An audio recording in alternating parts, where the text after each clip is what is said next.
Hello everyone. Today we are going to discuss about some important questions that comes in your exams Julie. So first question is मध्यकालीन भारतीय इतिहास के प्रमुख स्रोत कौन कौन से हैं?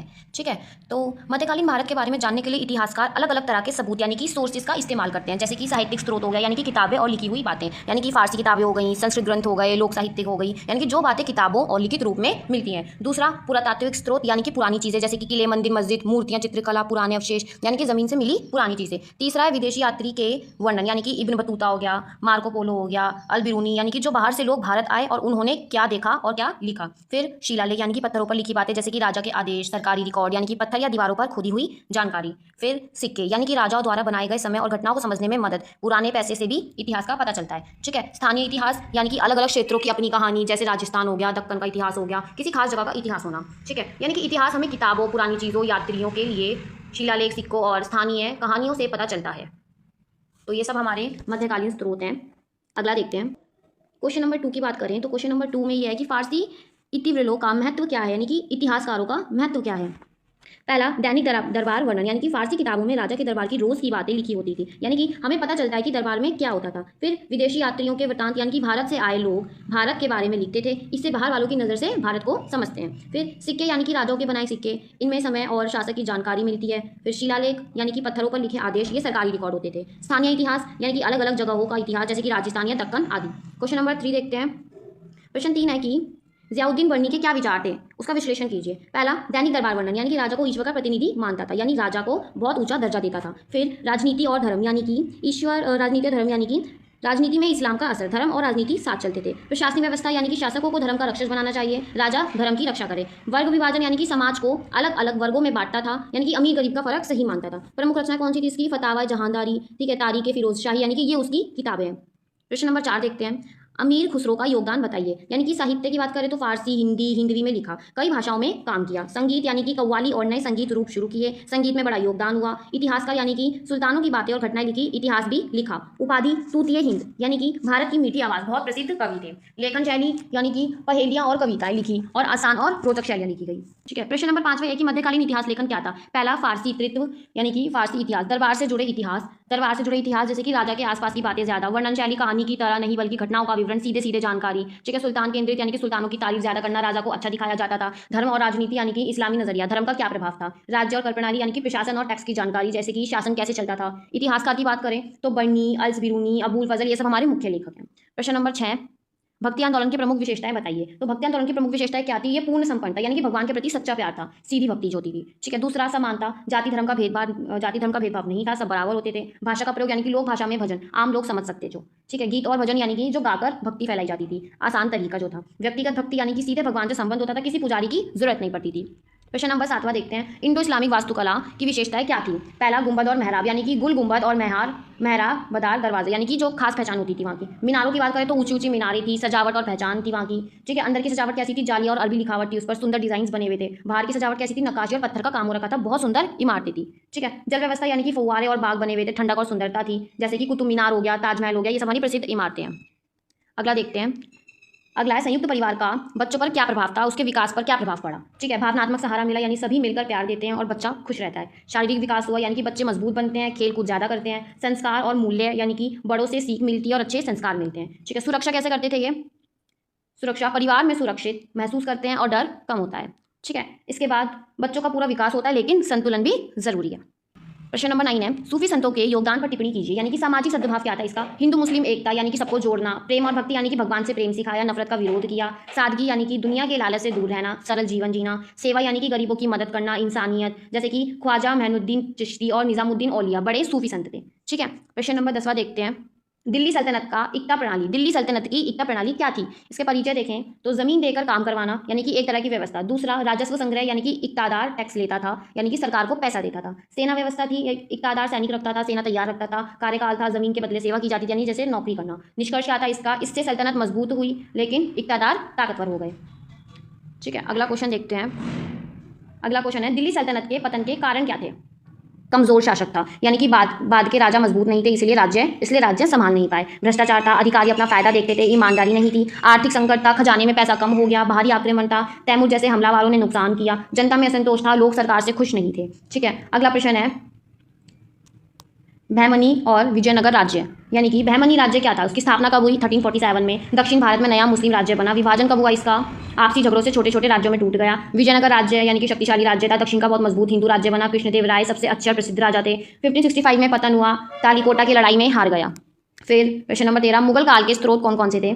इतिहास ग्रंथ यानी कि किताबों से जानकारी मिलती है। सिक्के किस राजा का समय था पता चलता है। इमारतें जैसे ताजमहल से कला और संस्कृति समझते हैं। विदेशी यात्री यानी कि बाहर के लोग क्या देखते थे वह बताते हैं। ठीक है, अब प्रश्न नंबर 14, मुगल शासन और हिंदू समाज यानी कि धार्मिक सहिष्णुता थी। अकबर सब धर्मों को सम्मान देता था। हिंदू की भागीदारी थी, यानी कि हिंदू लोग भी सरकार में काम करते थे। सांस्कृतिक मेलजोल था, हिंदू और मुस्लिम संस्कृति मिल गई थी।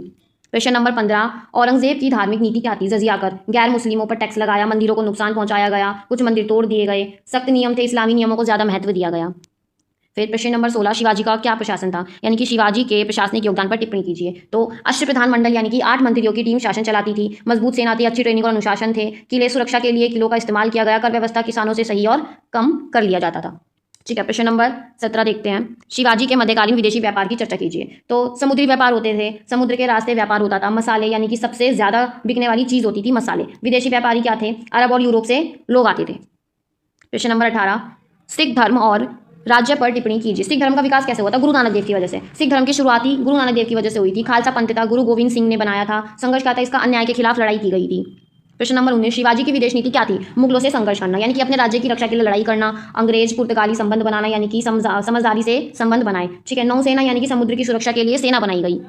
प्रश्न नंबर 20, औपनिवेशिक अर्थव्यवस्था के प्रमुख तत्वों पर चर्चा कीजिए। तो औपनिवेशिक अर्थव्यवस्था कौन कौन सी थी हमारी, इसके तत्व कौन कौन से थे। कच्चा माल बाहर भेजा गया, प्रमुख तत्व कौन कौन से थे इसके, कच्चा माल बाहर भेजा गया। ठीक है, यानी कि भारत से सस्ता माल ले जाया गया और कच्चा माल बाहर भेजा गया। उद्योगों का पतन किया गया, भारतीय कारीगरों का काम खत्म हुआ, किसानों पर कर लगाया गया, ज्यादा टैक्स लिया गया, आर्थिक शोषण किया गया, अंग्रेजों ने भारत का फायदा उठाया। ठीक है, आप प्रश्न नंबर 21 देखते हैं। ब्रिटिश शासन के भारतीय समाज पर क्या प्रभाव पड़े।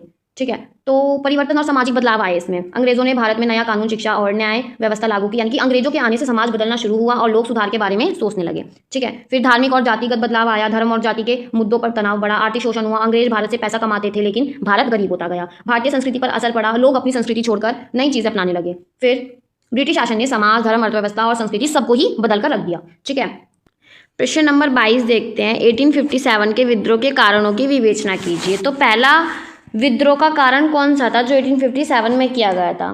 1857 के विद्रोह के कारण यही थे। पहला था आर्थिक कारण, यानी कि खेती और उद्योग का पतन किया गया, भारतीय उद्योग खत्म होते गए, ज़्यादा कर वसूली की गई, किसानों पर भारी टैक्स लगा। सामाजिक कारण देखें तो सामाजिक हस्तक्षेप किया गया, यानी कि अंग्रेज भारतीय परंपराओं में दखल देते थे। जनता में असंतोष किया गया, यानी कि लोग धीरे धीरे नाराज होते गए। फिर धार्मिक कारण क्या था इसका, धर्म में हस्तक्षेप किया गया, लोगों को लगा अंग्रेज उनका धर्म बदल देंगे। कारतूस विवाद हुआ, यानी कि गाय और सुअर की चर्बी से बने कारतूस से धार्मिक भावना आहत हुई। सैन्य कारण था एक, यानी कि सैनिकों में असंतोष हुआ, भारतीय सैनिकों को कम वेतन और सम्मान मिलता था।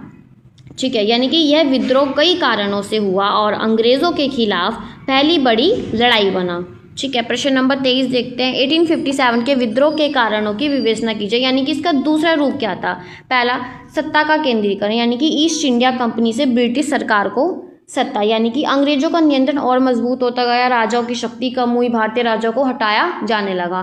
फूट डालो और शासन करो, यानी कि जाति और धर्म में विभाजन किया गया, अंग्रेज लोगों को आपस में लड़ाते थे। ठीक है, सेना में बदलाव आया, अंग्रेज सैनिक ज़्यादा और भारतीय कम शक्तिशाली, भारतीय सैनिकों की भूमिका घटा दी गई। आर्थिक लूट हुई, यानी कि भारत की संपत्ति लूटी गई, देश गरीब होता गया, यानी कि अंग्रेजों की नीतियों से लोगों में गुस्सा बढ़ा और विद्रोह हुआ। प्रश्न नंबर 24 देखते हैं, यानी कि पूर्ण जागरण के भारतीय परिप्रेक्ष्य पर चर्चा कीजिए। पूर्ण जागरण क्या था, सामाजिक जागरूकता, यानी कि सती बाल विवाह का विरोध, यानी कि समाज सुधार की शुरुआत हुई। महिलाओं और दलितों के लिए प्रयास, यानी कि उनके अधिकारों के लिए काम हुआ। धार्मिक सुधार की बात करें तो तर्क और मानवता पर जोर दिया गया, अंधविश्वास के खिलाफ सोच बढ़ी। शिक्षा और विज्ञान की बात करें तो आधुनिक शिक्षा शुरू हुई, जैसे कि स्कूल कॉलेज बने। वैज्ञानिक सोच बढ़ी, यानी कि लोग तर्क से सोचने लगे। इसके बाद राजनीतिक जागरूकता हुई, यानी कि स्वतंत्रता की भावना जागी, लोगों में देशभक्ति आई, यानी कि समाज में नई सोच और सुधार आया। अब प्रश्न नंबर 25 देखते हैं। 19वीं शताब्दी के सामाजिक व धार्मिक सुधार आंदोलनों की चर्चा कीजिए। तो पहला क्या था? ब्रह्म समाज यानी कि अक्षरवाद, एक भगवान में विश्वास। दूसरा सती प्रथा का विरोध, महिलाओं के अधिकारों के लिए काम करना। सत्यशोधक समाज यानी कि दलितों के लिए काम, समानता की बात की। अलीगढ़ आंदोलन यानी कि मुस्लिम शिक्षा सुधार किया गया, आधुनिक शिक्षा पर जोर दिया गया। प्रार्थना समाज यानी कि थियोसोफिकल सोसाइटी, धार्मिक सहिष्णुता हुई, सभी धर्मों का सम्मान किया गया। इन आंदोलनों से समाज आधुनिक बना। तो यही थे कुछ इम्पोर्टेंट क्वेश्चंस। अभी अगले क्वेश्चंस नेक्स्ट पार्ट में डिस्कस करेंगे। तो अब तक के लिए इतना ही। अगर आपको वीडियो अच्छी लगी, समझ में आया, अगर आपको असाइनमेंट्स वगैरह कुछ बनवाने हो तो आप दिए गए नंबर पर कांटेक्ट कर सकते हैं। एंड अगर आपको इसका प्रॉपर PDF चाहिए तो आप दिए गए नंबर पर कांटेक्ट कर सकते हैं। बाकी मिलते हैं नेक्स्ट वीडियो में नेक्स्ट आगे क्वेश्चंस के साथ। Thank you.